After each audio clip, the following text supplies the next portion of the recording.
Another game-winning TD to Brown. And of course, Jerron Brown had a game-winning touchdown catch last week. So a lot on the line tonight. We go live to St. Louis. Joe Pequeno standing by on the field. Joe. Mark, good evening. The first place 10-3 Arizona Cardinals want this one bad, so bad they can taste it. A win tonight, and they clinch a playoff berth for the first time since Kurt Warner was the quarterback.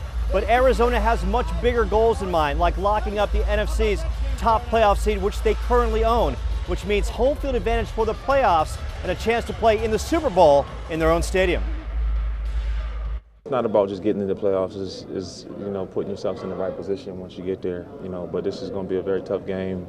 Obviously the next one against Seattle is going to be tough, and then going to San Francisco is also going to be a tough game. So I mean, you got to just make sure you're focused on the task at hand. You're playing against a really, really good team. They've beat some good football teams this last couple of weeks, and not only done it, but they've done it in a decisive fashion. A win tonight and the Arizona Cardinals can eliminate the Rams from the playoffs. Linebacker Larry Foote said, "It's our chance to pour dirt on them," which is always something fun to do against a fellow division rival. Ultimately, it begins the last 3 games of the regular season for the Arizona Cardinals, all against the NFC West. Tonight, both sides of the football have to come out fast, especially the offense. The last 2 road games, the offense has managed only 1 touchdown. Both those games were road losses. Let's kick it back to the studio. All right, Joe, thank you. This one had to feel good inside that locker room for the Cards, their 11th win. Let's get some perspective and go live to St. Louis. Our Joe Pequeno is on the field.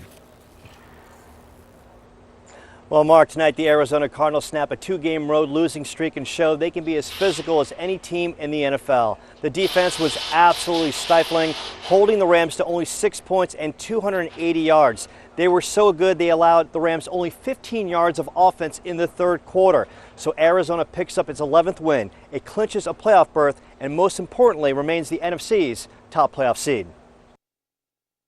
Great team victory, one of the best I've been around in a place where I love it when nobody says you're going to have a chance to win. I mean, there's a 11-3 team and a team that's always 8-8.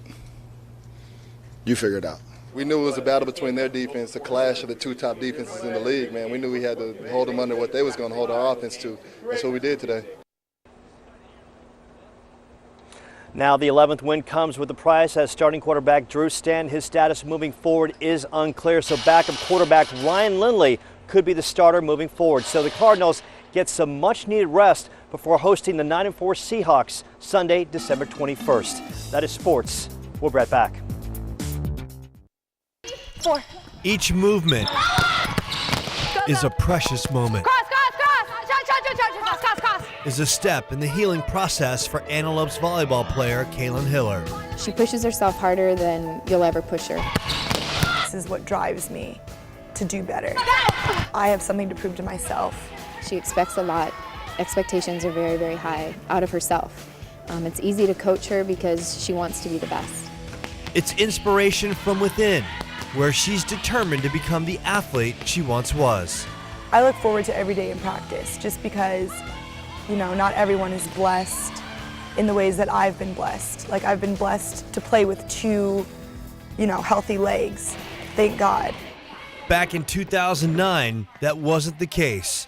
In a game at Dixie State, she blew out her left knee. Instantly, I just thought my world was ending. I thought my volleyball career was over. Little did she know, her problems were just beginning.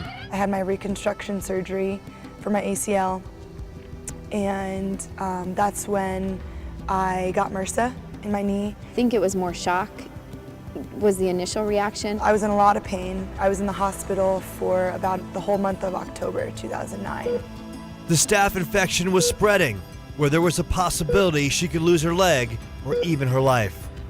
The scariest information I've ever received in my life, just the fact that your doctors don't know what's going to happen.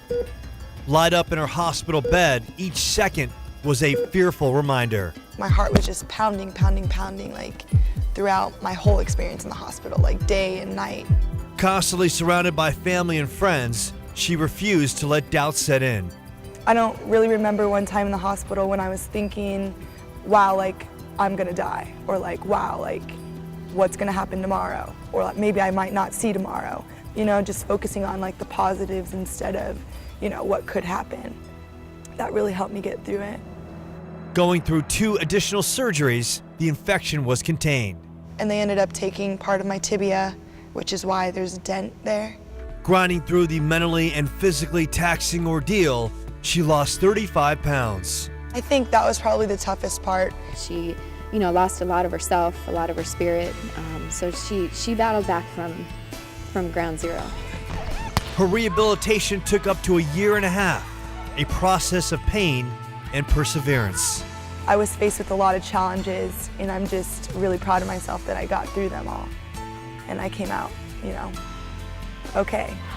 For the first 10 matches, I'd get tears in my eyes when she'd do something that, you know, people said, you're never gonna do again. You know, Kaylin knew she would do it again. Wearing a brace, she's not fully recovered. I talked to her at the end of the season, and she felt like she was about 70–75%. When both of these legs are as strong as each other, that's when I'll be 100%.